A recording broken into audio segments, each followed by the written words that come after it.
Conferência, bate-papo com o professor Sérgio Pogam. Estou segura de que é um privilégio para a Universidade de São Paulo, por um lado, poder realizar essas semanas francesas na USP, né? Quer dizer, aprofundar os elos intelectuais que, pelo menos para nós, das ciências sociais, estão na origem da constituição da nossa unidade, da reflexão no campo da sociologia na USP. Quer dizer, a relação e o diálogo com a França são constitutivos da história das ciências sociais nessa universidade. Então, é uma alegria enorme que esse tipo de evento se faça, que nós estejamos nele e, sobretudo, que nós possamos receber hoje o professor Sérgio Pogam. O professor Sérgio Pogam nos dá o privilégio de estar na USP durante todo esse ano acadêmico, na condição de professor visitante internacional num programa da reitoria da universidade. O professor colabora com o Departamento de Sociologia, desenvolve uma notável disciplina nesse momento na pós-graduação que encanta nossos alunos e é para nós uma referência intelectual. Eu acho que todos nós que estamos aqui, eu tenho a impressão que estamos aqui porque sabemos da importância da reflexão do professor Sérgio Pogam, mas, eventualmente, alguém que nos ouça na transmissão ou nos ouça depois na gravação, pode estar curioso por que estamos tão animados com a discussão com esse colega. O professor Sérgio Pogam é central no campo de estudos da sociologia, da teoria da sociologia, dos estudos sobre trabalho, dos estudos sobre desigualdade, da reflexão sobre a formação do pensamento sociológico. A sua presença na América Latina não é de agora, é uma presença relativamente longeva. O seu trabalho influenciou muito a reflexão nossa no campo da sociologia, dos estudos do trabalho, da precarização, do desemprego, da desafiliação. Seus livros foram traduzidos para o espanhol, logo estarão sendo traduzidos para o português, que é o que vai acontecer com o seu último livro. E, nesse momento, o professor Pogam nos brinda com uma reflexão densa, que acumula anos de trabalho intelectual em torno dos estudos da relação entre indivíduo e sociedade, das formas de integração dos indivíduos à sociedade, dos regimes de vinculação, temáticas que são extremamente caras ao campo da sociologia. Então, é um enorme prazer em receber o professor Pogam. Eu me sinto honrada pelo privilégio de ter sido escolhida pelos colegas que organizam essa semana para fazer essa apresentação, por estar, junto com meus colegas da sociologia, recebendo o professor Pogam e por abrir essa discussão de hoje. O professor vai expor ideias que estão num texto que alguns tivemos o privilégio de receber antes, que se chama Explorar as Desigualdades Relacionais, o aporte da teoria da vinculação social, e eu passo a palavra ao professor Sérgio Pogam. Olá, muito obrigado. Gostaria de agradecer ao Consulado Geral de França em São Paulo e todos os organizadores desta semana uspiana pelo convite. Tenho a sorte de ser professor visitante no Departamento de Sociologia da USP por longo período, ano.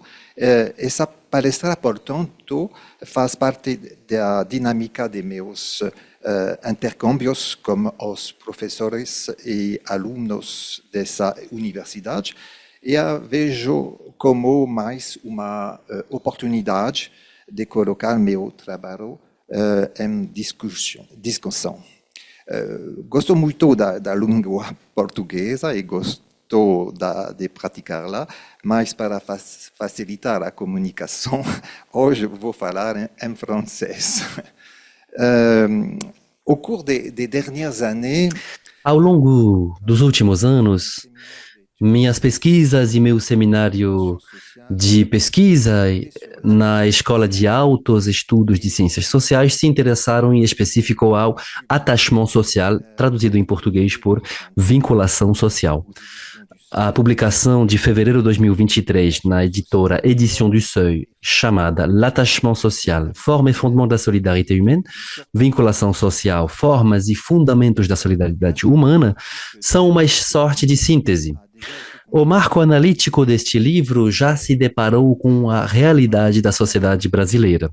Minha colaboração com Nádia no contexto de um programa de pesquisa comparativa sobre os vínculos sociais, deu, entre outras coisas, se manifestou através de um artigo na revista Tempo Social, revista da USP, e nós trabalhamos juntos na definição de indicadores sintéticos para cada tipo de vínculos sociais e, portanto, poder comparar as grandes regiões do Brasil. Este trabalho, de certa forma, era uma primeira tentativa realizada à escala macrosociológica. Terá continuidade graças a pesquisas complementares e, eu espero, graças a um colóquio ao longo do primeiro semestre de 2025, provavelmente ligado ao novo laboratório internacional CNRS-USP, Mundos em Transição. Mas eu gostaria principalmente hoje de voltar sobre a contribuição da teoria da vinculação social para explorar um pouco as desigualdades ditas relacionais. O conceito de attachement é principalmente conhecido na teoria da psiquiatria, traduzida por apego nessa área. Foi elaborado pelo psiquiatra John Bowlby na segunda metade do século XX para designar a pegada durável do vínculo originário da criança com o adulto responsável por lhe providenciar a segurança ao longo dos primeiros meses de sua vida. Essa teoria continua despertando suscitando muitas pesquisas nessa área. E aí que está a questão paradoxal, é que o attachement tinha sido definido bem anteriormente por Durkheim numa perspectiva analítica diferente. O fundador da sociologia francesa via no attachement, na vinculação ao grupo, uma das fontes da moral e, portanto, uma das condições da integração social. O Durkheim mencionou em específico a questão da vinculação ao grupo, o attachement ao grupo, no livro, num curso, digamos, que foi traduzido em livro depois, que era um curso voltado para professores de escola para poder definir aquilo que o professor de escola tinha que transmitir em termos de questões morais. Então, a vinculação ao grupo era uma das formas essenciais da educação moral, segundo ele. Então, o conceito de vinculação social, no sentido sociológico do termo, é complementar, portanto, do sentido de attachement, apego, da psiquiatria e, portanto, de forma mais geral, da psicologia. No meu livro L'attachement social, a vinculação social, eu procurei mostrar como ambas essas perspectivas analíticas diferentes podem dialogar. O sentido que eu optei por dar à vinculação social remete a diversos tipos de vínculos que vinculam indivíduos entre si e junto com a sociedade. O vínculo de filiação, naturalmente, entre pais e filhos, o vínculo de participação eletiva, que é o vínculo que une cônjuge, amigos próximos, escolhidos, né, na área associativa, o vínculo de participação orgânica, que é o vínculo que existe entre atores do mundo profissional, e, por fim, o vínculo de cidadania, que é aquele que existe entre os membros de uma mesma comunidade política. Trata-se, portanto, através da vinculação social, de analisar como estes 4 tipos de vínculos são entrecruzados dentro de cada indivíduo para permitir sua vinculação com a sociedade. Trata-se também de ver como as sociedades constroem e transformam as normas deste entrecruzamento. Através do conceito de vinculação, a minha intenção é melhor entender aquilo que faz com que os indivíduos das sociedades modernas estejam mantidos juntos, mas também, ao contrário, aquilo que os fragiliza. Dito de outra forma, pensar a vinculação nas sociedades modernas significa levar em consideração tanto a força e a permanência dos vínculos sociais, assim como sua vulnerabilidade e sua ruptura. A força desses 4 tipos de vínculos sociais é muito desigual de acordo com os indivíduos, as comunidades, as classes sociais e o gênero. Após alguns lembretes, digamos, conceituais, eu tentarei, ao longo da minha apresentação, mostrar como a teoria da vinculação social contribui para a renovação da abordagem das desigualdades relacionais. Tentarei, na sequência, ressaltar a especificidade dessa abordagem, criando um diálogo com a teoria das redes sociais, por um lado, e, por outro lado, com a teoria do capital social. Vou começar trazendo algumas definições prévias. Durkheim é o inspirador dessa teoria. Isto desde a tese dele sobre a divisão do trabalho social até os trabalhos dele sobre que vieram depois. As pesquisas que eu fiz sobre a pobreza também me deram um norte. Ao pesquisar sobre a pobreza, a problemática dos vínculos sociais apareceu como algo central para mim. Estudar as trajetórias dos pobres e suas experiências vivenciadas na França e em outros países, inevitavelmente nos leva a examinar a fragilidade e o risco de ruptura dos vínculos com sua família, seus amigos, suas comunidades, o mundo do trabalho e até mesmo as instituições de seu país. Muitas pesquisas sociológicas, por exemplo, permitiram estudar os efeitos do desemprego, que já constitui uma ruptura com o mundo profissional, sobre o conjunto dos vínculos. É assim que o risco de rupturas cumulativas pode ser empiricamente avaliado. Ruptura no casal, ruptura na família, com seus pais, com seus filhos, isolamento da vida social em específico, perda de confiança nas relações profissionais, afastamento dos circuitos administrativos e perda dos direitos sociais. É ao estudar o conjunto dessas rupturas que eu cheguei progressivamente a distinguir diversos tipos de vínculos sociais e a procurar um pouco qual era o fundamento comum. O que é aquilo que a gente perde quando a gente se depara com a ruptura de um vínculo? Por que a ruptura de um vínculo pode levar à ruptura de outros vínculos? A resposta a essas perguntas foi determinante para poder elaborar o quadro analítico que serve de base à teoria da vinculação social.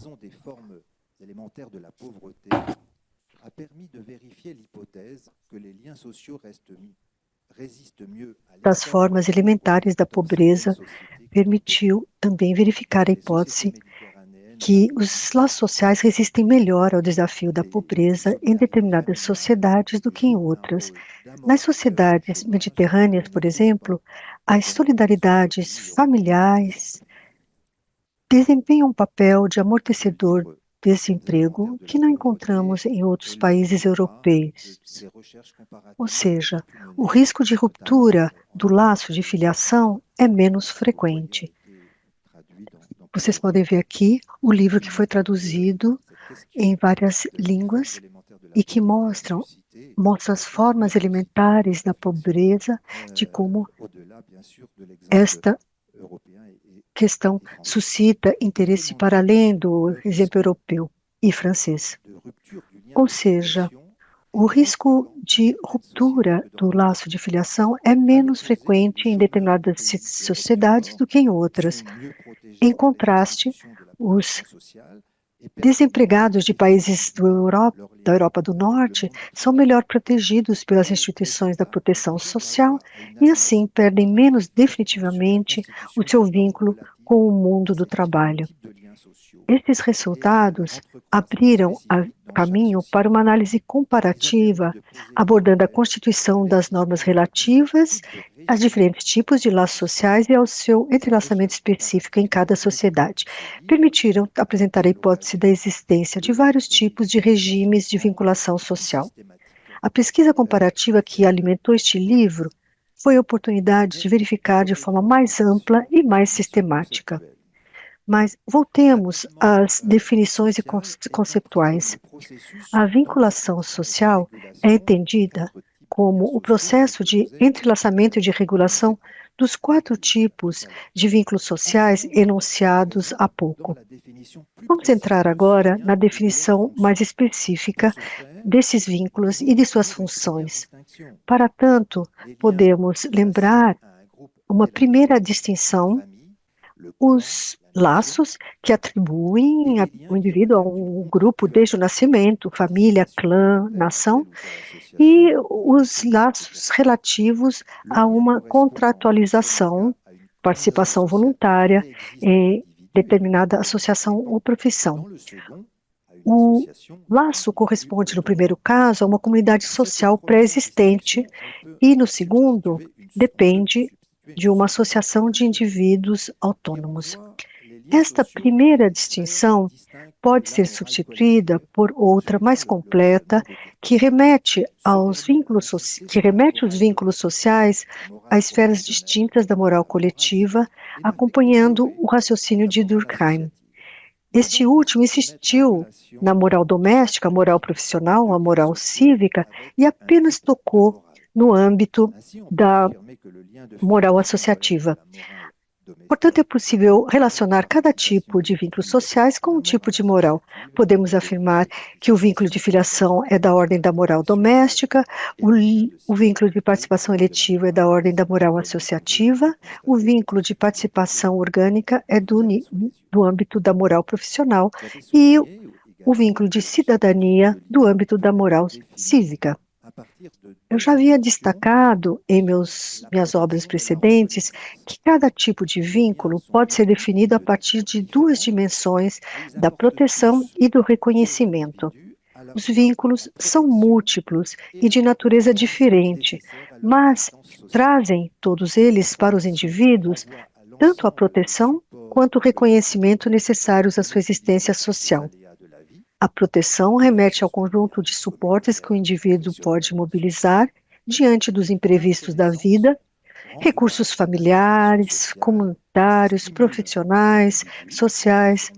O reconhecimento, por seu lado, remete à interação social que estimula o indivíduo, fornecendo a prova de sua existência e de sua valorização através do olhar do outro ou dos outros.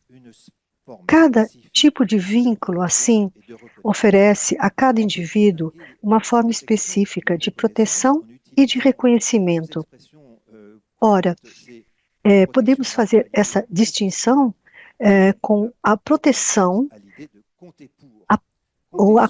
A proteção, ela remete a contar sobre, e o reconhecimento a contar para,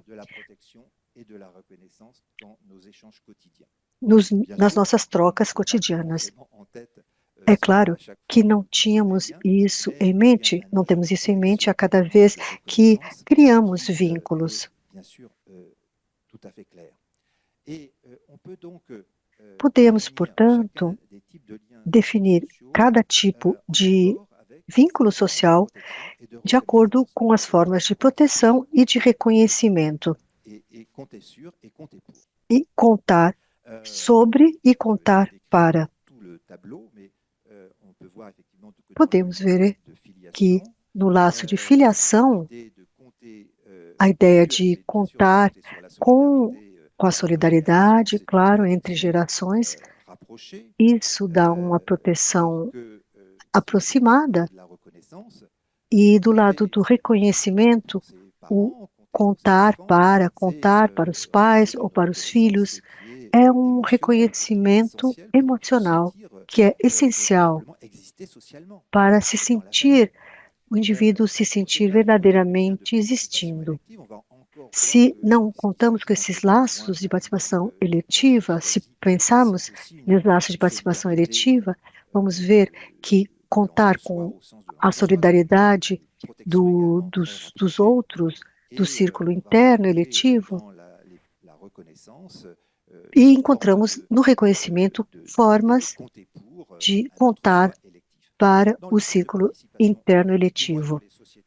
Quanto a laços de participação orgânica, pelo menos nas sociedades salariais, encontramos o efeito de contar com, quando há um emprego estável, quando há uma proteção contratual nessas sociedades, ou seja, ser protegido é também ter direitos que constam do contrato de trabalho e que protegem diante dos imprevistos da vida.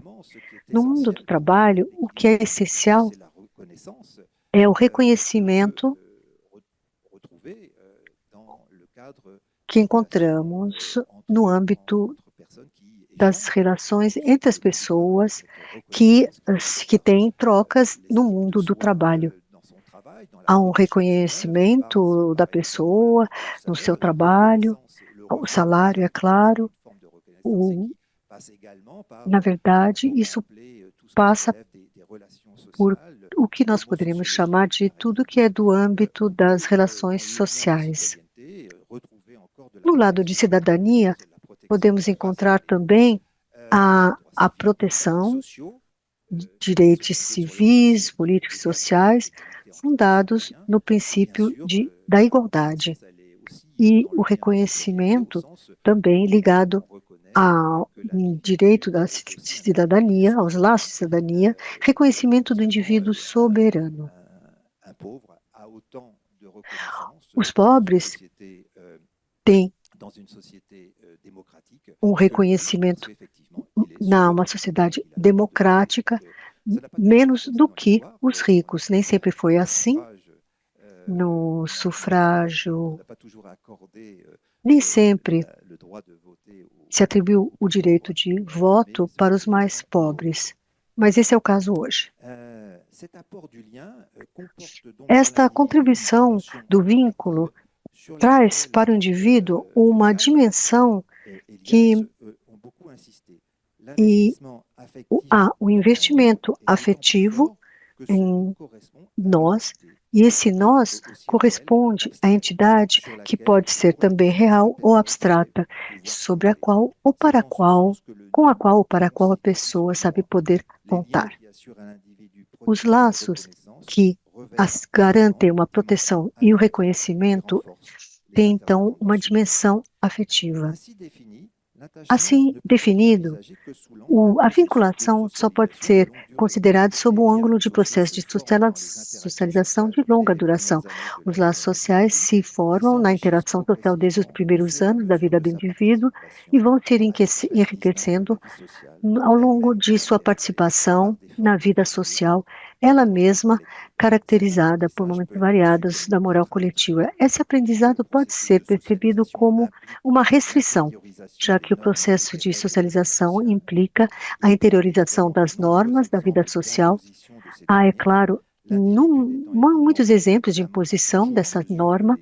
O indivíduo nem sempre é capaz de contestá-las, mas já que os laços sociais, tais como definidos no prolongamento de Durkheim, têm uma dimensão afetiva, o aprendizado não pode ser reduzido a uma imposição sob efeito de um comando autoritário. O indivíduo, em aprendizado, é um ser de ligação, que aprende a formar laços com diferentes grupos. A interiorização das normas e das regras é ainda mais profunda quando o indivíduo teve uma educação benevolente e de uma relação pedagógica. Ou seja, o aprendizado dos vínculos passa pelo próprio vínculo que traz potencialmente garantias de proteção e de reconhecimento. E assim, proponho utilizar o oxímoro dos laços que libertam, destacando que a liberdade não significa ausência de restrições, e essas podem ser aceitadas quando o indivíduo retira ou extrai um benefício para si próprio. Durkheim dizia que, longe do indivíduo poder se ligar à sociedade sem a aplicação total ou parcial de sua natureza própria, só é ele mesmo, só realiza a sua própria natureza quando ele faz essa ligação. E essa vinculação social é um entrelaçamento desses 4 vínculos sociais,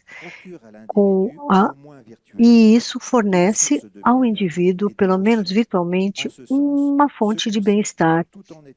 E, nesse sentido, esse conceito, próximo do conceito da integração, é distinto dele, pois traz um acréscimo de compreensão com mecanismos de formação de diferentes tipos de laços sociais. A segunda abordagem conceitual é a definição de regime de vinculação social. A definição da vinculação social não para por aí, nesses 4 tipos que eu acabei de lembrar. Em minhas pesquisas também falei em regimes de vinculação social. O trabalho que foi realizado também permitiu verificar essa hipótese, e aqui eu gostaria de lembrar o sentido. Depois de ter distinguido vários grupos aos quais os indivíduos estão ligados, Durkheim se interrogou a respeito da hierarquia desses vínculos. Se retivermos apenas os 3 principais, ou seja, a família, a pátria e a humanidade, a resposta de Durkheim é categórica. Embora cada um dos 3 seja vital, a pátria é, de acordo com ele, um grupo social de uma ordem mais elevada, já que a família muitas vezes se confunde com os interesses pessoais da humanidade, que não tem uma organização própria e permanece sendo um termo abstrato para associar a um grupo existente verdadeiramente. Colocando assim a pátria no topo, faz do vínculo de cidadania, portanto de moral cívica, uma espécie de ideal a ser atingido para regular o sistema normativo e garantir a coesão social completa. Essa concepção faz sentido nele quando conhecemos sua fé nos ideais emancipadores da República, mas não deixa de ser menos normativa. Proponho, então, inverter a questão, não perguntar que grupo deve ser colocado definitivamente no topo da hierarquia dos vínculos, mas como essas diferentes sociedades hierarquizam esses grupos, ou seja, como vão organizar e regular os fundamentos morais da solidariedade. Proponho, então, partir da hipótese que cada sociedade, por seu sistema normativo, dá uma versão mais ou menos específica. Durkheim, quando ele diz que o Estado deve prevalecer sobre a família, quando eu falo isso para os alunos, para os estudantes brasileiros, eles ficam muito surpresos, porque isso não é tão evidente assim. Então, aqui, numa sociedade, como a sociedade brasileira, nada é tão importante quanto a família. Aliás, a família é a célula básica da sociedade. Tanto que a concepção republicana francesa de colocar o Estado acima de tudo não é evidente em todos os tipos de sociedade. Este ponto me parece ser a base para uma reflexão que podemos fazer a respeito da hierarquização das esferas da moral e a hierarquia de laços sociais que ligam os indivíduos entre si e a sociedade. Portanto, o regime de vinculação social tem como função produzir uma coerência normativa para permitir que os indivíduos façam sociedade, por assim dizer, para além de suas diferenças e rivalidades. Para fazer sociedade, não é necessário, conforme Durkheim, que as representações coletivas sejam inscritas em cada consciência individual, já que a pluralidade é considerada como uma das características fundamentais das sociedades modernas. Mas é importante que algumas delas sejam compartilhadas pelo maior número, se não por todos. Essas representações podem ser bem limitadas. Com relação à família sendo a base da sociedade brasileira, me parece que não há contestação quanto a isso, tanto nos ricos quanto nos pobres. É claro que alguns vão considerar que a família não deveria ter tal importância, talvez num grupo de progressistas, Porém, a família ainda permanece hoje, na sociedade brasileira, a célula de base, a célula básica da sociedade. E há vários exemplos etnográficos que eu reuni nesse sentido, conheço o Brasil, e para mostrar a que ponto os brasileiros estão ligados à família. E eu diria que é mais ou menos a mesma coisa em todos os países latino-americanos. E há também a questão da influência da religião. Então, estas representações podem ser limitadas. Uma única talvez seria suficiente, mas ela deve então exercer uma autoridade nas outras, inspirar uma forma espontânea de respeito e de vinculação afetiva. O conceito de vinculação social remete, portanto, também à regulação que se opera na escala de toda a sociedade quando se trata de se entender. Não a respeito de tudo, claro, os conflitos são inevitáveis, mas no entender-se a respeito de um segmento, pelo menos da moral coletiva, para garantir a coerência da ordem normativa e para permitir que os indivíduos possam criar vínculos sem ter de se opor uns aos outros e promover não apenas a integração social, como também a da sociedade na qual eles vivem. A vinculação social é, portanto, um duplo processo. Um se exerce a partir dos indivíduos, através dos laços que eles formam entre si e com a sociedade. O outro, a partir da sociedade, através das normas sociais e jurídicas que ela elabora e hierarquiza, e as quais os indivíduos são obrigados de respeitar. Esse duplo processo sobrepõe-se, pelo menos parcialmente, a distinção entre os dois conceitos de integração e de regulação. Aliás, Durkheim, essa distinção entre integração e regulação era muito importante para Durkheim.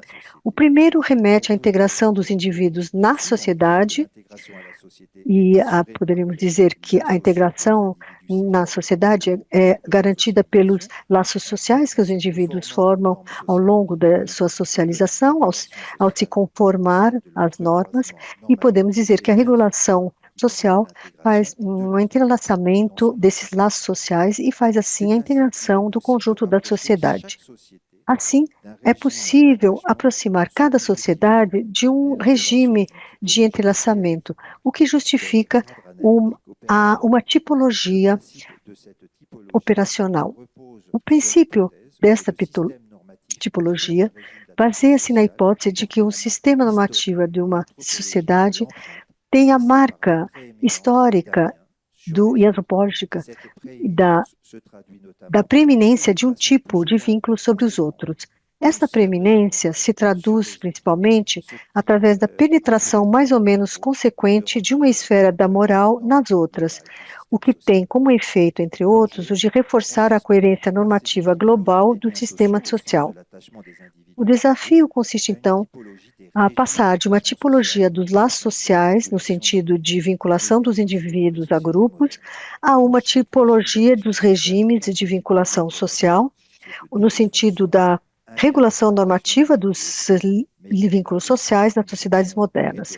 Em cada regime de vinculação, os 4 tipos de laços podem ter essa dupla função.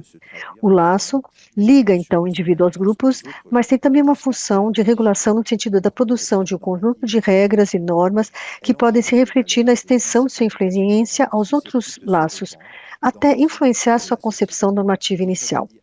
Ela produz valores e princípios de educação moral capazes de se difundir na sociedade. Ou seja, um vínculo regulador é, de certa forma, um vínculo preeminente. Quando falo no laço da família no Brasil, essa preeminência não é uma hipótese, já foi verificada. A partir desta definição preliminar, eu defini 4 tipos de regimes de vinculação social. O de tipo familialista, o de tipo voluntarista, o regime de tipo organicista e o regime do tipo universalista. O regime de tipo familialista tem como característica principal a de ser regulado pelo laço de filiação e funda-se prioritariamente na moral doméstica. os países latino-americanos e as sociedades mediterrâneas são bem próximos e o regime de tipo voluntarista é regulado pelo vínculo de participação eletiva e baseia-se na moral associativa. Os países mais emblemáticos são os Estados Unidos e o Reino Unido, como fator de coesão. O regime de tipo organicista baseia-se na regulação do vínculo de participação orgânica e se alimenta da moral profissional. A França é muito próxima dele. E, finalmente, o regime de tipo universalista se regula a partir do vínculo de cidadania e assume toda a sua força a partir da moral cívica. Um exemplo são os países escandinavos. Então, eu apresento a hipótese, contrariamente à afirmação de Durkheim, que existe em cada sociedade uma matriz específica dos laços sociais que pode ser observada enquanto tal para distinguir a hierarquização que se opera entre eles e, assim, entre as diferentes esferas da moral. Eis quanto ao quadro analítico.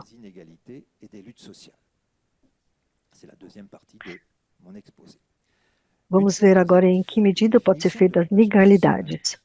Uma vez que foi dada essa definição da vinculação social, torna-se possível analisar as trajetórias individuais e estudar os eventos, as dificuldades e as crises que se traduzem por rupturas provisórias ou definitivas desses vínculos. Essas últimas podem ocorrer desde a pequena infância, às vezes no momento da adolescência ou depois na idade adulta. Podem ser manifestas em todas as classes sociais, nas mulheres, tanto quanto para os homens. As possibilidades de se prevenir nem sempre são as mesmas de acordo com os grupos sociais e as sociedades. Resultam várias profundas desigualdades entre os seres humanos. A vinculação social, portanto, é um processo desigual. Gostaria de mostrar para vocês aqui uma figura que eu realizei numa investigação em Estrasburgo, numa pesquisa em Estrasburgo, onde fizemos uma pesquisa com os moradores de Estrasburgo, onde entrevistamos os moradores sobre vários tipos de vínculos que os conecta, digamos, que os vincula à sociedade, cruzando elementos de proteção e de reconhecimento para cada um dos tipos de vínculos. E vocês podem ver que, afinal de contas, quando a gente cruza, são muitos resultados, né? Mas um dos resultados me parece muito interessante e ele aparece claramente ali. Quando cruzamos diversos tipos de vínculos com o nível de educação, o nível de escolaridade, entre o primário, o secundário ou o ensino superior, vemos claramente que em cada tipo de vínculo, o fato de ter estudado, afinal, acaba reforçando cada tipo de vínculo social ou de laço social. Pode-se pensar que seria lógico que seria lógico para o vínculo de participação orgânica, porque tem a ver com o trabalho. Um diploma elevado vai reforçar o posicionamento profissional. Mas o que foi surpreendente foi constatar que isto é verdade também para os outros tipos de vínculos. Então, se isso significa que mostra até que ponto os diversos tipos de vínculos são desiguais. E é quando uma pessoa estudou menos que ela vai ter menos tipos de vínculos sociais, ou seja, de acordo com o nível de estudos, estamos menos vinculados aos outros e à sociedade. Então, temos um processo de desigualdade fundamental ali que permite, de certa maneira, estudar a superfície. Porque nós temos losangos, né? Losangos, e inclusive foi o que eu fiz, porque a gente consegue calcular a superfície da vinculação social de um indivíduo que teria apenas a educação básica, por exemplo. E assim pode-se calcular a superfície de vinculação social de um indivíduo que teria ensino superior, por exemplo. E então essas desigualdades, a gente vê que elas são fundamentais. A mesma análise pode ser feita com classes sociais, diversos tipos de bairros, e vamos ver também que estes vínculos sociais são profundamente desiguais. Então, em cada sociedade, a pobreza que costuma ser resultante dessas rupturas cumulativas acaba alcançando uma parte mais ou menos ampla da população, mas para além da questão da intensidade, essa pobreza apresenta também formas específicas de acordo com o tipo de entrecruzamentos normativos dos vínculos sociais, dito de outra forma, de acordo com o tipo de regime de vinculação social. Bom, gostaria de falar agora com vocês sobre este mosaico que foi retomado um pouco na cobertura do meu livro, né, da vinculação social, e eu tentei em várias ocasiões criar uma representação gráfica deste entrecruzamento dos vínculos sociais. E ao visitar o Palácio da Alhambra, que é um palácio maravilhoso, não sei se vocês já viram, mas eu recomendo, se vocês nunca foram para a Alhambra, este Palácio da Alhambra, ele tem uma sala que é coberta por este mosaico. Vocês entrando nessa sala, vocês vão ser, de repente, tomados por um sentimento de universalidade, sabe? Tudo parece interconectado, tudo pode ser interligado, e essa é a ideia, né? É claro que com uma dimensão espiritual ali, nessa concepção, mas vejam bem como é feita como é feito esse mosaico. É maravilhoso, é a sobreposição de quadrados de losangos. Então, por que eu vejo entrecruzamentos de vínculos sociais ali? Eu penso que quem concebeu esse mosaico não tinha o marco analítico da teoria analítica dos vínculos sociais, da vinculação social. É claro que esta é minha viagem, meu delírio pessoal. Mas eu tirei essa foto com uma câmera de celular normal, voltei para casa e eu comecei a desenhar meus losangos, meus quadrados, e eu passei a considerar que realmente cada um dos segmentos do losango representava um tipo de vínculo social. Então, dessa forma, pode-se considerar que os quadrados seriam unidades sociais, indivíduos ou grupos, e cada segmento do losango representa um tipo de vínculo. De tal forma que, ao projetar todos os losangos nos quadrados, como é o caso no mosaico ali, vocês vão chegar nesta situação de entrecruzamento ilegal dos vínculos sociais. Ou seja, vocês veem que aqui no coração da sociedade, imagino que isto seja uma sociedade, né, que reúne num quadrado central, que tem um traço mais escuro, bem? Vocês podem ver que cada um dos quadrados contém as 4 dimensões diferentes, os 4 segmentos diferentes dos vínculos sociais. Agora, para ir além deste quadrado, se forem além deste quadrado central, vocês vão ver mais na borda que os outros quadradinhos que estão na borda, né, na periferia, eles não contêm exatamente os mesmos tipos de... Não todos os tipos de vínculos sociais, né? Vocês têm quadrados ali que só tem 2, outros que tem um só. Então, isso é interessante porque eu chamei alguns estudantes para trabalhar, também estudantes de segundo grau, de colégio, né, sobre este gráfico, e eu perguntei para eles, afinal de contas, quais são os grupos sociais que vocês poderiam imaginar à periferia dessa sociedade? Aí eles começaram a refletir sobre isso e alguns passaram a dizer, bom, os moradores de rua. Bom, sim, quais são os vínculos dos moradores de rua? E eles mesmos, os estudantes, diziam, bom, os moradores de rua, sim, de fato não têm emprego, então eles já não têm este vínculo de participação orgânica. Eles costumam ser desvinculados da sua família, não tem esse vínculo de filiação. Eles não formam parte da lista eleitoral, eles não vão votar, geralmente, então eles estão longe das instituições. Bom, o que mais? O que resta? Talvez uns vínculos que eles mesmos constituem entre eles, dentro de pequenas comunidades, talvez. Se vocês forem na Cracolândia, aqui em São Paulo, vocês vão ver que tem uma comunidade de pessoas que vive ali entre si, assim, numa marginalidade grande, né? Mas a gente vê que aquilo que os conecta, os vincula à sociedade, é este vínculo que eles conseguem constituir junto com pessoas que vivem da mesma forma, numa grande pobreza, etc. Então, poderíamos pensar, é claro que isto é uma representação, tá? Isto não tem nenhuma outra função além de despertar a reflexão, tá? Mas eu quero dizer que essa representação, ela me parece apresentar a vantagem de entender que existem entrecruzamentos desiguais dentro de uma sociedade, que estes entrecruzamentos desiguais podem ser apreendidos desta forma. É possível também utilizar o marco analítico da vinculação social para estudar configurações mais complexas, tá? Como, por exemplo, casos em que os vínculos não providenciam às pessoas toda a proteção e todo o reconhecimento que eles poderiam esperar. Por exemplo, vínculos que fragilizam, reconhecimento sem proteção, vínculos de opressão, proteção sem reconhecimento, o conjunto dos vínculos insatisfeitos que traduzem formas de dominação e de ansiedade que caracterizam as relações sociais. É também nessa ideia de botar à prova essa teoria da vinculação social que foi necessário voltar sobre o conceito de desqualificação social que eu tinha elaborado nos primeiros anos de pesquisa sobre a pobreza, nem que seja para trazer um olhar mais rico e mais reflexivo, talvez.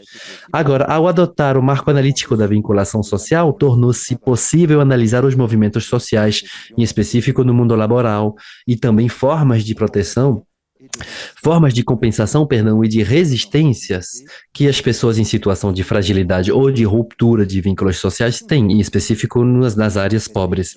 A questão dos conflitos também pode ser abordada pela perspectiva dos vínculos sociais e a teoria da vinculação social. Os conflitos nos ensinam em específico que o sucesso dos conflitos depende em específico de sua capacidade de mobilizar outros vínculos do que aqueles pelos quais a luta é engajada.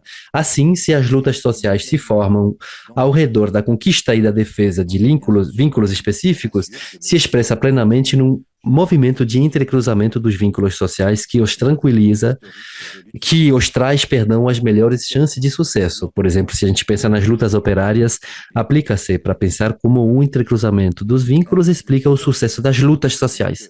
Bom, a tecelagem dos vínculos sociais, portanto, está operando nos conflitos também. A gente pôde verificar também a partir das lutas e dos movimentos engajados na América Latina, como, por exemplo, para o acesso à terra, mas também para o acesso à cidadania, mas também conflitos de trabalho, os movimentos para os direitos cívicos nos Estados Unidos, fundados sobre o princípio de community organizing. Agora, as condições nem sempre são reunidas para que os movimentos de grande amplitude possam ser organizados. Em muitos casos, os recursos prévios são poucos, são insuficientes para poder combater uma injustiça ou corrigir desigualdades. Isto não significa que os mais pobres têm que se resignar e se submeter à dominação. Pelo contrário, exemplos provenientes de pesquisas feitas em bairros pobres ontem e hoje nos permitem mostrar que os vínculos sociais, mesmo quando fragilizados, podem constituir recursos para a sobrevivência. O entre-si nos bairros pobres é tanto o efeito das desigualdades espaciais, que condenam os mais pobres à relegação em áreas circunscritas e geralmente desqualificadas da cidade, do que a expressão de um modo de vida feito de resistência no dia a dia.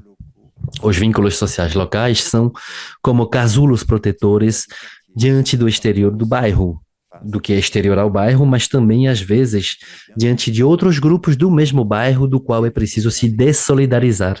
Essas lutas dentro dos bairros pobres existem tanto na França como nos Estados Unidos, certamente mais massivas e mais visíveis, portanto, na América Latina e no Brasil em específico. E aí eu gostaria de dizer que a pesquisa que eu estou fazendo com estudantes brasileiros atualmente é uma pesquisa que está começando no bairro de Jardim São Remo.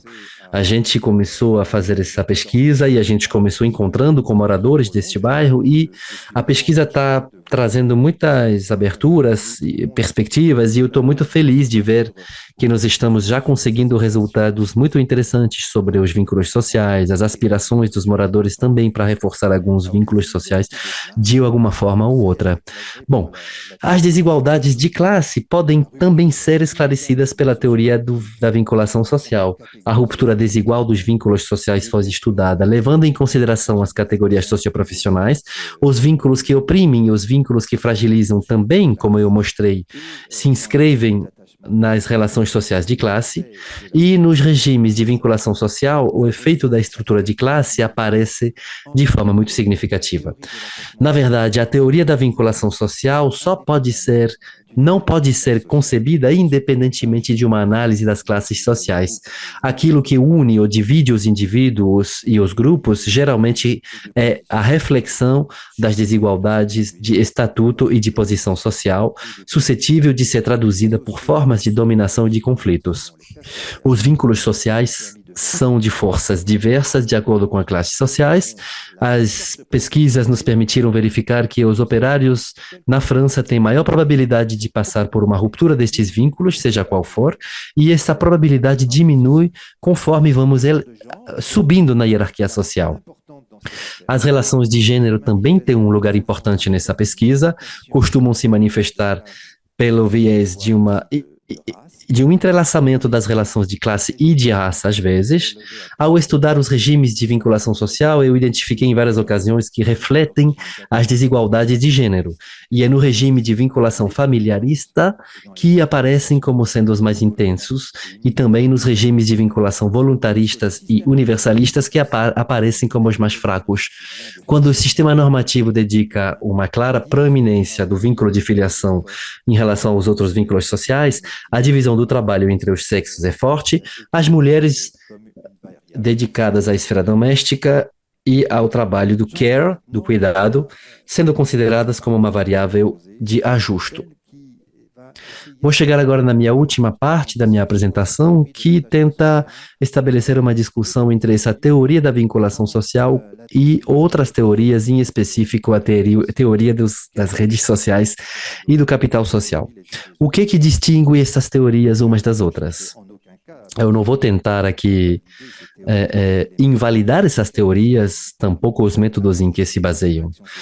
Analisar as interações sociais, tais como a sociologia das redes, ou pensa, de forma nenhuma se opõe à teoria da vinculação social, que, por sua vez, estuda também a forma como os vínculos sociais se constituem ao longo da socialização. Mas, quando os especialistas das redes partem de uma definição ampla e aberta das relações concretas entre os indivíduos, a teoria da vinculação social se esforça para distinguir os vínculos sociais de acordo com as esferas normativas específicas da moral coletiva, dentro das quais se inscrevem. A teoria da força dos vínculos fracos, de Granovetter, que é um pesquisador famoso que avançou muito, permitiu muitos avanços nessa teoria da força dos vínculos fracos. Por exemplo, essa teoria não pode ser confundida com aquela que eu mobilizo nos meus trabalhos. Para Granovetter, a força de um vínculo é uma combinação provavelmente linear da quantidade de tempo, da intensidade emocional e da intimidade, a confiança mútua e os serviços recíprocos que caracterizam este vínculo. Um vínculo forte conecta indivíduos que sentem reciprocamente uma forte atração mútua, aquilo que costuma ser designado pela expressão de bounding, literalmente agregar-se, no sentido de um entre si particularmente solidário, diferentemente de um vínculo fraco, vincula indivíduos que estão em contato e cuja vinculação específica resume-se a uma influência recíproca, aquilo que pode ser designado pela expressão bridging, literalmente estabelecer pontes. De acordo com essa definição, as pontes sempre são vínculos fracos, mas seu papel é fundamental para permitir a mobilização de um grupo amplo. De acordo com a teoria da vinculação social, a força de um vínculo deve ser apreciada diferentemente de acordo com os tipos de vínculos, pois cada um deles remete a um sistema normativo específico. A força não é medida através da relação interpessoal, mas pela vinculação ao sistema social que torna possível ou não o conjunto das relações interpessoais, se inscrevendo assim em esferas normativas diferentes. O vínculo, assim como eu entendo, é um vínculo no sentido durkheimiano, de vinculação à sociedade, o que implica de levar em consideração o sistema normativo em que se baseia, ao fazer a hipótese de que os indivíduos são mais ou menos obrigados a se conformar a isto para serem realmente vinculados entre eles e a sociedade. A teoria da vinculação social nos leva também a dialogar com a sociologia do capital social, que tem a ver parcialmente com a sociologia das redes sociais. Sem pretender fazer uma síntese completa aqui, eu vou me limitar a retomar os trabalhos conhecidos, regularmente citados na literatura sociológica, nem que seja para poder revelar as especificidades do conceito de vinculação social. Tal como o definimos, se declina a nível individual, assim como a nível coletivo, e remete ao mesmo tempo à propriedade do indivíduo, que depende em grande parte das condições de sua socialização, aquilo que leva ao processo pelo qual o indivíduo é dotado dos 4 tipos de vínculos, e é uma propriedade da sociedade no seu conjunto que limita e regula suas condições em referência a diversas esferas da moral. Ao nos referirmos na primeira parte da definição, o conceito de vinculação pode parecer muito próximo daquele de capital social, tal como definido por Pierre Bourdieu. Se pensarmos no segundo, pode parecer compatível com aquele definido por Robert Putnam no seu trabalho específico sobre Pulling Alone, que é um livro importante, publicado nos Estados Unidos. Então, é útil confrontar esses diversos marcos conceituais. Vou começar com Bourdieu. Ainda que Bourdieu faça referência a isto, o capital social não é um conceito central na obra dele. É preciso esperar o início dos anos 80 para que ele passe a dedicar um artigo bem curto, por sinal, chamado Le Capital Social, Nota Provisória. São 2 páginas apenas, mas 2 páginas que são sempre citadas no mundo inteiro, por sinal, quando se fala sobre o capital social segundo Bourdieu. É incrível, né? Pensar que são somente 2 páginas que ele fez e ele ser retomado tanto assim, né? São suas pesquisas sobre a classe dominante que o levaram a associar o capital social como terceira forma de capital, ao lado do capital econômico e do capital cultural. Ele propõe a seguinte definição, portanto, que eu vou ler para vocês, que é um pouco longa, um pouco no estilo de Bourdieu, um pouco complexa, como sempre, né? Mas eu vou tentar, eu não posso não citar essa. O capital social é o conjunto dos recursos atuais ou potenciais ligados à possessão de uma rede durável de relações mais ou menos institucionalizadas, interconhecimentos e interreconhecimentos, ou, dito de outra forma, o pertencimento a um grupo como sendo um conjunto de agentes que não estão somente dotados de propriedades comuns suscetíveis de serem percebidas pelo observador por outros ou por si mesmo, mas também são unidos por vínculos permanentes e úteis. Estes vínculos são irredutíveis a relações objetivas de proximidade no espaço físico, geográfico ou até mesmo no espaço econômico e social, pois são fundadas em trocas inseparavelmente materiais e simbólicas, cuja instauração e perpetuação pressupõe o reconhecimento dessa proximidade.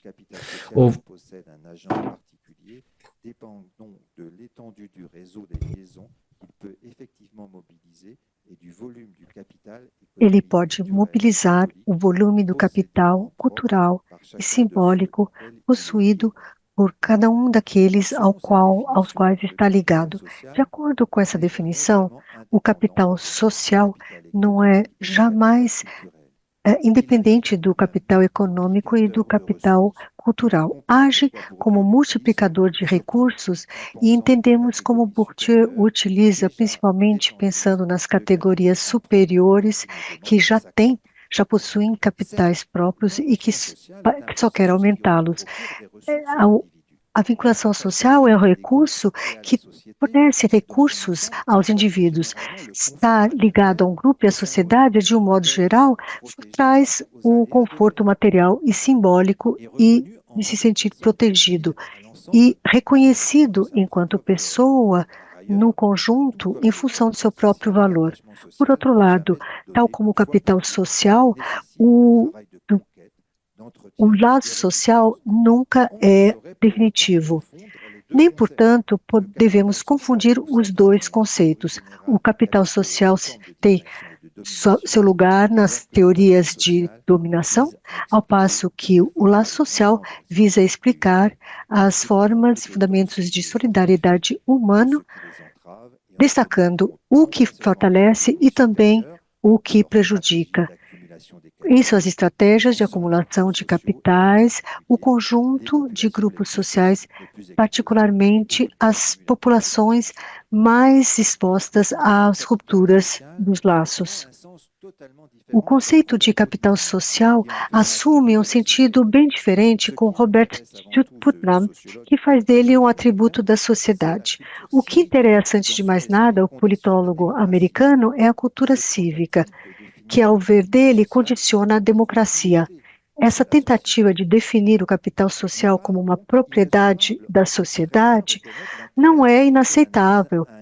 Não é inaceitável. Podemos reconhecer o interesse de levar esta análise a um nível que ultrapassa o indivíduo e que é da ordem de formas de interação enquadradas pelas normas sociais.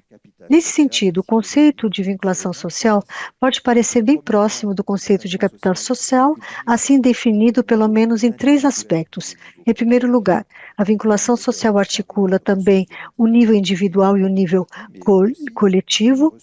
Ele pode também ser comparado a um recurso do indivíduo desigualmente distribuído, mas também o recurso do sistema social mobilizável na escala de uma vasta comunidade pelos laços que ligam os indivíduos.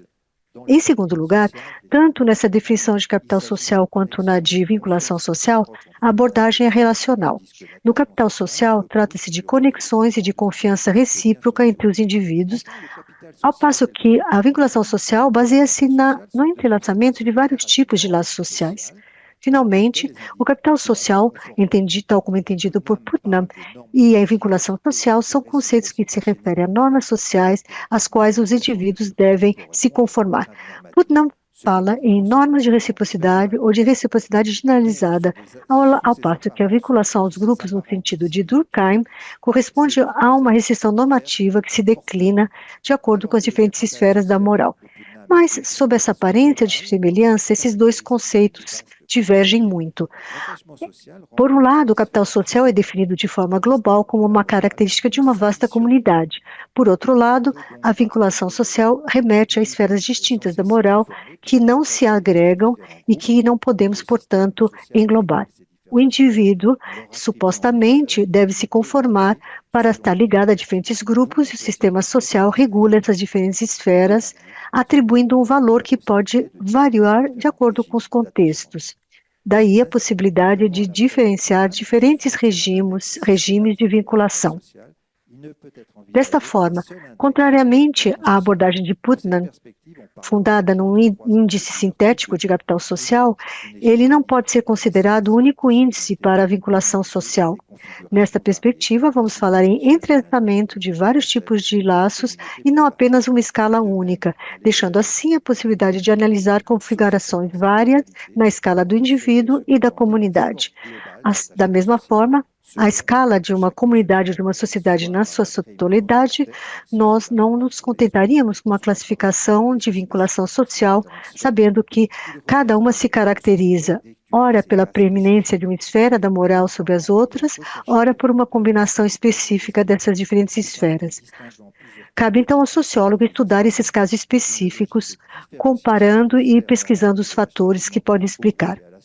Finalmente, distinguindo vários tipos de laços sociais, nós nos inscrevemos numa lógica de diferenciação das esferas normativas, da vinculação aos grupos e à sociedade, o que possibilita integrar em nossa abordagem a esfera da família, o laço de filiação, e a esfera profissional, o laço de participação orgânica, surpreendentemente ausentes da análise de Putnam.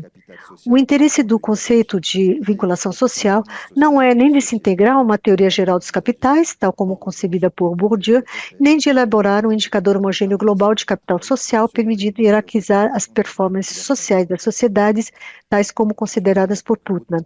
Por outro lado, permite identificar variações entre elas, de acordo com os modos de regulação dos laços. Chegando à minha conclusão, de uma certa maneira, poderíamos sem dúvida dizer que essa abordagem diz respeito a uma forma de estruturalismo, já que se trata de estudar a estruturação das sociedades modernas a partir da matriz específica dos laços sociais que as caracterizam. Nesta matriz, o que importa é compreender bem a relação que os diferentes tipos de laços mantêm entre si. A hipótese da preeminência de um deles em cada sociedade sempre foi facilmente demonstrada empiricamente, mas é preciso ir mais longe. Nós já fizemos isso com a Nádia. Temos que ir mais longe, no entanto. O que me fascinou foi constatar que um tipo de laço não apenas garante um ascendente sobre os outros, mas, sobretudo, que esta preeminência de um determinado laço sobre os outros se traduz por uma impregnação de sua força normativa sobre os outros laços, até torná-los dependentes. Por exemplo, o Brasil, vemos que os laços de filiação têm como efeito de se difundir em toda a sociedade, permitindo que a moral doméstica penetre em outras esferas da moral, tanto que no espaço público, o espaço público não existe tanto quanto em outras sociedades, pois ele é totalmente penetrado pela lógica de uma moral que é a moral doméstica, portanto, o interesse privado que predomina sobre o interesse coletivo. Quando um tipo de laço se torna preeminente, a moral que se refere a ele interfere nas outras esferas da moral até fazer perder uma parte de sua especificidade, o que tem como efeito modelar os outros tipos de laços. Como exemplo, quando um laço de filiação é forte em determinado país, os outros tipos de laços são particularmente fracos. Em realidade, a moral doméstica associada a esse tipo de laços se difunde em outras esferas da moral coletiva, até resultar numa porosidade da fronteira entre espaço privado e espaço público. E isso é o que nós encontramos com frequência nos países latino-americanos e em outras regiões do mundo, claro. Vários outros exemplos estão no meu livro para sustentar essa argumentação a partir da comparação de exemplos de países que eu estudei de forma mais detalhada. Além dos países latino-americanos, estudei o Japão, Estados Unidos, França, outros países europeus também, os países nórdicos, particularmente a Noruega. Eu afirmo que a análise da matriz dos laços sociais própria a uma sociedade é um modo de estudar as desigualdades e as relações de dominação que a caracteriza. De certa forma, essa matriz, uma vez caracterizada, revela ao mesmo tempo como as diferentes esferas da moral coletiva se organizam para formar um todo social e garantir, assim, uma forma de coesão social geral, como também mecanismos subjacentes e muitas vezes ocultos, através dos quais se reproduzem as desigualdades e, portanto, a estrutura social. A teoria da vinculação social, tal que tentei definir em seus contornos, é ao mesmo tempo herdeira das pesquisas ricas conduzidas da psicologia e na base conceitual deixada pelo fundador da sociologia francesa e o resultado das aquisições da sociologia comparatista fundada numa abordagem não normativa das sociedades modernas e sensível à sua diversidade. Como toda teoria, ela é chamada a ser estendida e enriquecida, e eu exploro aqui algumas pistas em conclusão na minha obra, particularmente sobre o desenvolvimento social, as desigualdades, as lutas, as formas de resistência à opressão. Questiono também a ambição universalista quando as fronteiras da solidariedade humana se ampliam à escala do planeta.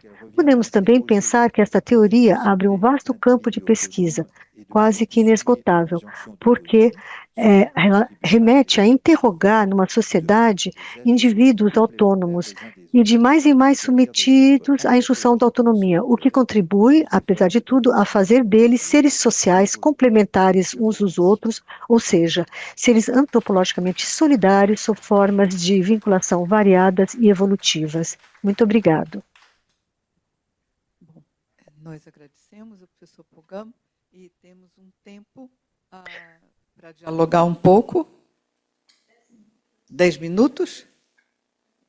Bom, temos 10 bons minutos para dialogar.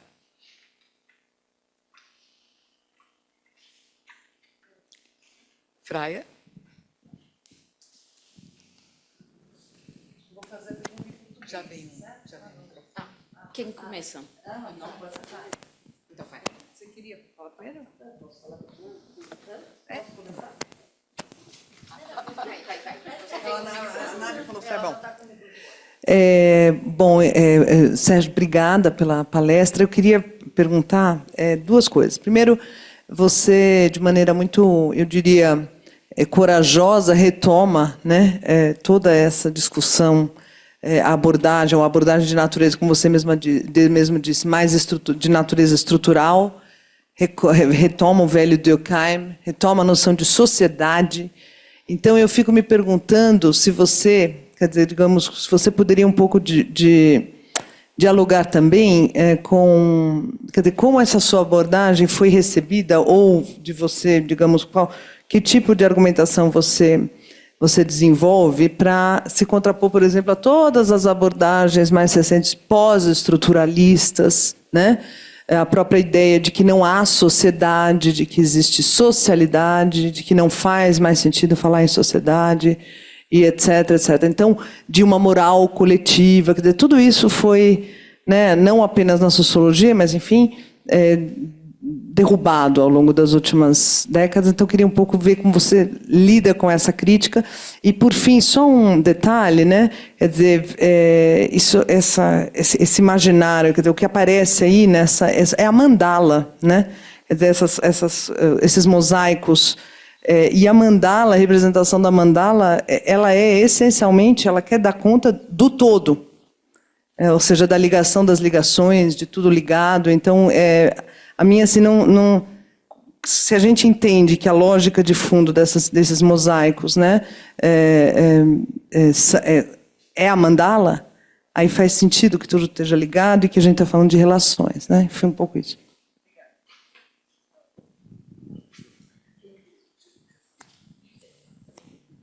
Je vais faire tout de suite.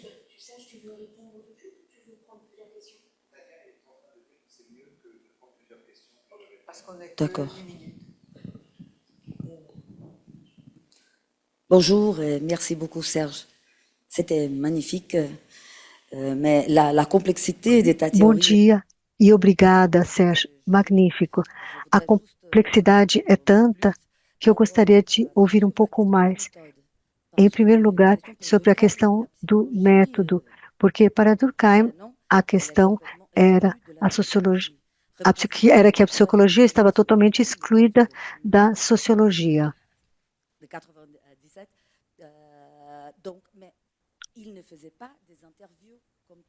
Mas ele não fazia entrevistas como você, ou seja, não há nele uma abordagem ou métodos com opiniões dos indivíduos, há representações coletivas. Então, eu me pergunto se esta parte, talvez Paul Falconet e outros pesquisadores que estudaram o nível padrão de vida das classes populares, e você também aceita para desenvolver e Durkheim.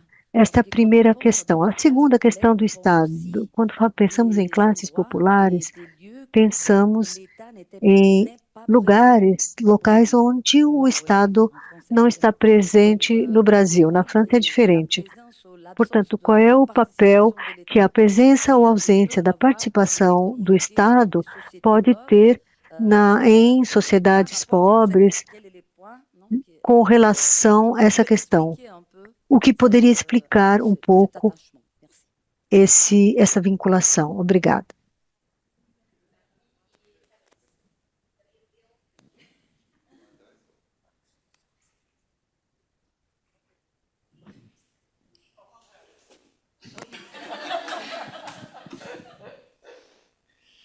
Certo. Então, bom, prazer em vê-lo aqui. O senhor teve a gentileza de me dar o seu livro de presente, então já tinha, pelo menos, folheado. Eu tenho uma pergunta de turista. Existe uma igreja, uma basílica em Roma, chamada San Pietro in Vincoli, São Pedro acorrentado.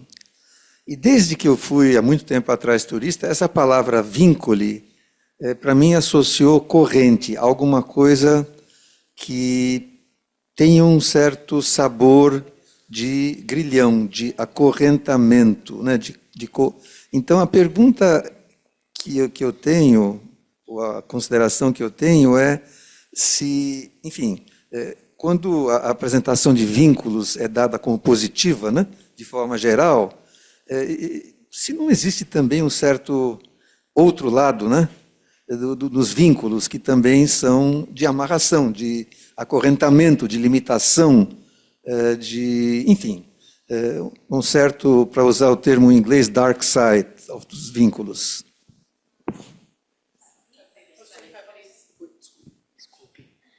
Oui, il y a déjà tellement de questions qui méritent de beaux développements. Juste São perguntas que merecem bons desenvolvimentos. Eu gostaria de acrescentar com relação ao posicionamento no campo, les écoles ligado às escolas pós-modernistas, no campo francês, Bernard Lahire, e no sentido da tua conclusão, também tentou voltar às estruturas fundamentais, abrindo para temáticas boas, em transição com a questão ambiental.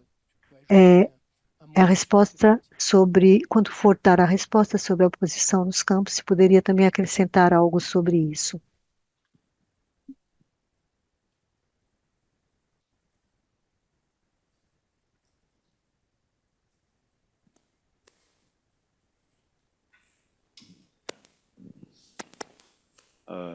Bon, enchanté de faire votre connaissance et votre É um exposition. prazer conhecê-lo. Muito obrigado pela conferência. Eu me pergunto se em todas as pesquisas que o senhor fez, se esses laços têm um laço direto com o lado social e econômico, ou então não seria o inverso? Ou seja, é o inverso que define esse laço, de cima para baixo? Esta é a minha pergunta. Bom, Sérgio. Muito obrigado pelas excelentes perguntas. Estou muito feliz com essa discussão. Peço desculpas, eu me alonguei na minha apresentação, mas aqui realmente tinha muitas coisas a dizer.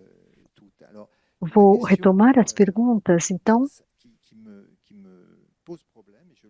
A questão que para mim representa um problema é que para alguns sociólogos a sociedade não existe mais. Então, eu sou contra isso, é claro. Eu faço comparações internacionais para mostrar que há variações consideráveis entre as sociedades e que são organizadas sobre bases normativas diferentes, não são as mesmas, temos de tentar entendê-las. E quando hoje a ideia do social, que é a base da sociologia, o social, que é a base da sociologia, para alguns, o pós-modernista, o social deve ser eliminado do mapa. E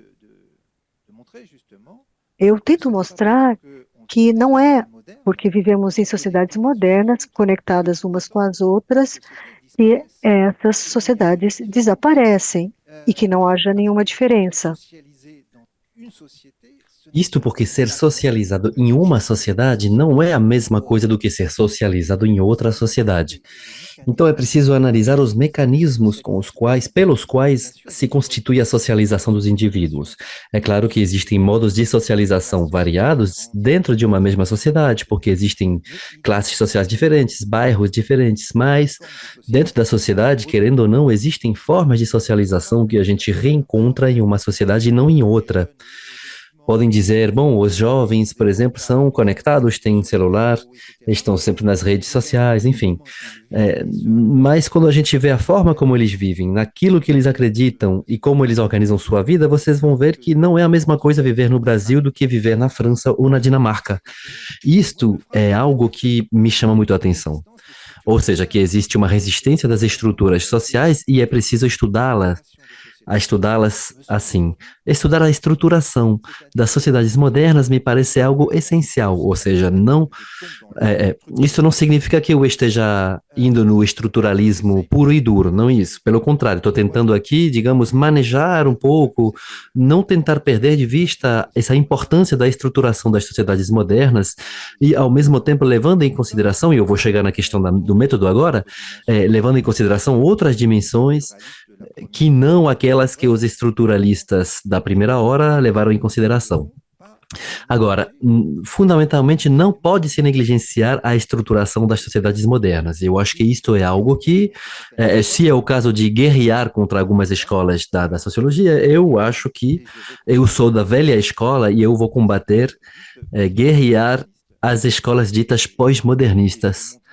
É isso, tá? E eu vou mostrar que, ao entender a lógica e as dinâmicas das sociedades modernas, não é motivo de perder de vista a estruturação diferenciada das sociedades modernas. Bom, essa é a minha primeira resposta sobre como eu me posiciono no campo, tá? Eu não me posiciono como um velho brega durkheimiano da primeira era. Não, eu adapto Durkheim. Durkheim, ele fez raciocínios que eu acho que não cabem mais hoje, mas isto não significa que não seja necessário nos inspirarmos de determinados trabalhos dele que continuam tendo muita relevância. Bom, isso foi para a primeira questão. Agora, isto, de certa maneira, nos leva à segunda pergunta que você fez também. É a ideia de que o todo existe, né? De que é importante não separar demais tudo, né? Mauss que diz isso, né? Mauss. A gente estuda, os sociólogos tendem a estudar coisas muito, como dizer, que delimitam, que são muito delimitadas em algum espaço de forma muito específica e acabam esquecendo de levar em consideração o todo. E o todo, portanto, são as estruturas sociais. E eu acho que é o caso de se esforçar para entender o todo. Ainda hoje é possível fazer isto, e eu falo do todo social nessa perspectiva maussiana. As comparações internacionais, as comparações regionais de sociedade, etc., elas visam fazer aparecer este todo. Eu poderia me estender mais sobre isso. Agora, pergunta sobre a metodologia. Naturalmente, eu estou muito mais próximo na maneira de conceber a sociologia, muito mais próximo daqueles que fizeram progredir a teoria durkheimiana. Alvax, eu sou ainda o diretor do Centro Maurice Alvax na França, então é claro que eu estou muito apegado ao pensamento, estou muito vinculado ao pensamento dele, que fez evoluir a escola durkheimiana, inclusive sob influência de Max Weber, da sociologia alemã, mas o sentido das experiências vivenciadas. Ele dedicou muita atenção à psicologia coletiva, e então para ele a integração também é uma integração estratificada socialmente, e que é o caso de estudá-la de forma específica de acordo com as diversas estratas da sociedade, camadas, né? Então eu sou alvaxiano tanto quanto durkheimiano, mas se eu tivesse que achar uma filiação, seria a escola durkheimiana, que vai de Durkheim para Mauss, para Bourdieu, de certa maneira até Bourdieu hoje, né? Então é este fio que é preciso continuar puxando para poder mostrar como nessa tradição é possível conceber ainda avanços e que ainda é possível inovar. Dito isso, eu acho que a nível de método, hoje em dia não se tem nenhuma dificuldade em dialogar, entre outras coisas, com a psicologia, justamente porque a psicologia faz parte do todo social, né? Ou seja, não podemos entender a sociedade independentemente da psicologia. E, portanto, a psicologia coletiva, de certa maneira, é uma forma de fazer sociologia. Então, isto é preciso levar em consideração e é um pouco nessa perspectiva aí que eu me situo até hoje, ainda hoje, né? Bom, a questão agora sobre o Estado. É uma pergunta muito interessante, né? Isto me leva você estava mencionando algumas áreas do Brasil, algumas áreas sem Estado, né? Isto me lembra uma tese em que eu fui diretor, que eu dirigi, de uma estudante franco-portuguesa que fez uma tese de doutorado sobre a Amazônia. Nádia conhece ela, Dorian dos Santos, e ela pesquisou aquilo que acontece nas regiões mais remotas da Amazônia, onde não tem Estado, onde o Estado não chegou, digamos. Existem regiões assim.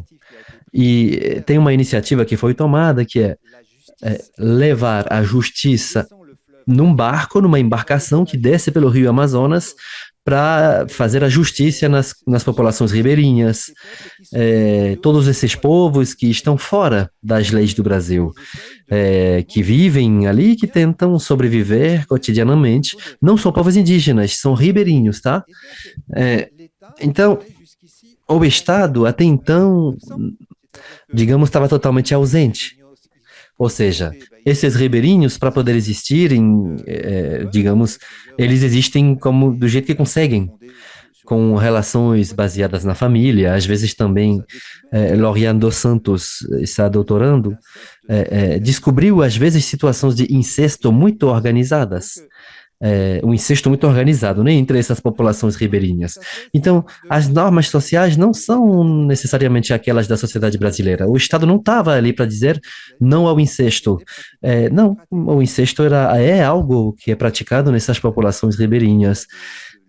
Bom, a lei do Levi-Strauss da proibição do incesto não está sendo verificado em todas as partes, né? Então, ela identificou princípios assim, segundo os quais é normal que o pai que faça a iniciação das filhas dele na educação sexual. É algo que aparecia como algo normal. Então a justiça chegou nesses lugares e disse, não, existem normas e coisas que não são toleráveis nessa região do Brasil e nessa questão em específico é preciso respeitar as normas. E se o Estado, normas que se o Estado não tiver, necessariamente vai haver formas de organização que vão se afastar dessa norma e dessa lógica. Então a gente vê que o Estado brasileiro se esforça em penetrar nessas áreas onde o Estado está ausente e tenta estar presente. Os juízes chegam com a roupa, né, mas de havaianas, de bermuda, ou seja, não tem mais o protocolo do juiz com a roupa tradicional do juiz, sabe? É a justiça do dia a dia. E isso chama muito a atenção. Então, na construção de uma sociedade, o Estado tem um papel fundamental.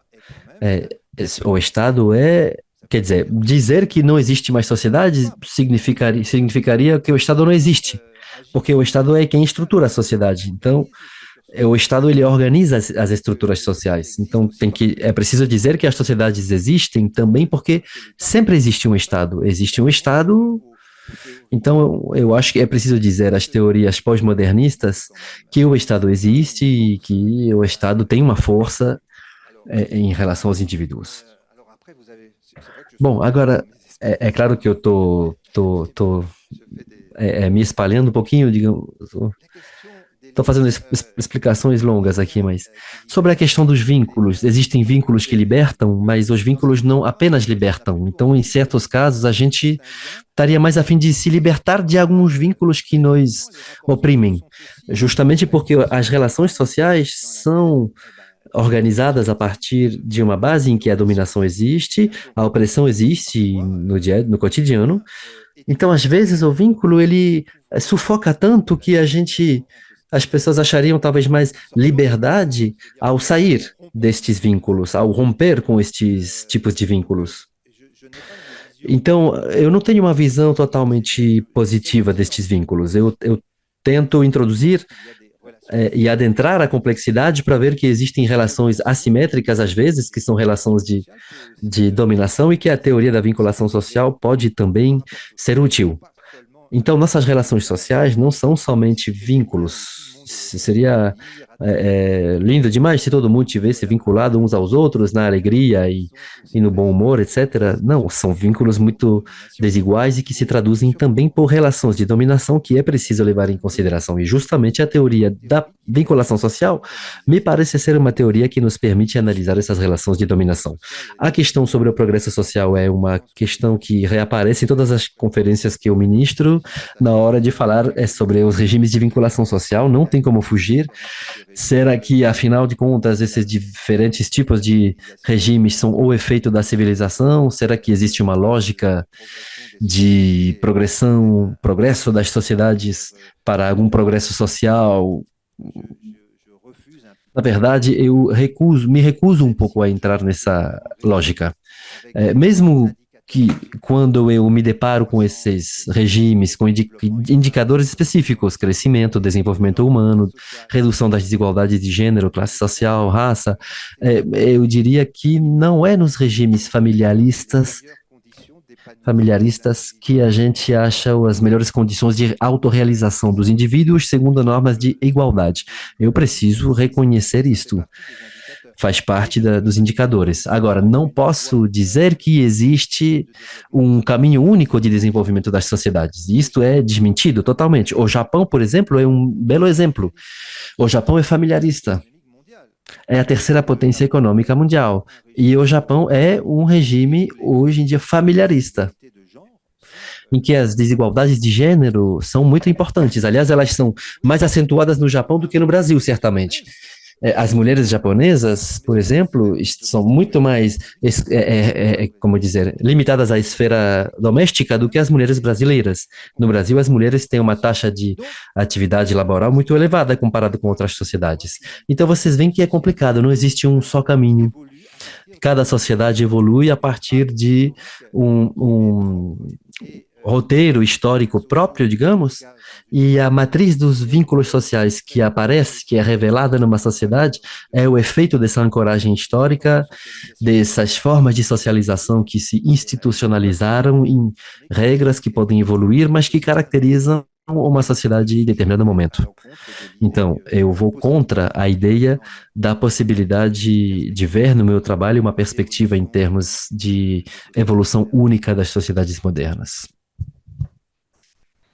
Bom, agradecer a todos, especialmente ao professor Pogam. Foi uma tarde muito rica de reflexão e muito densa. Bom descanso.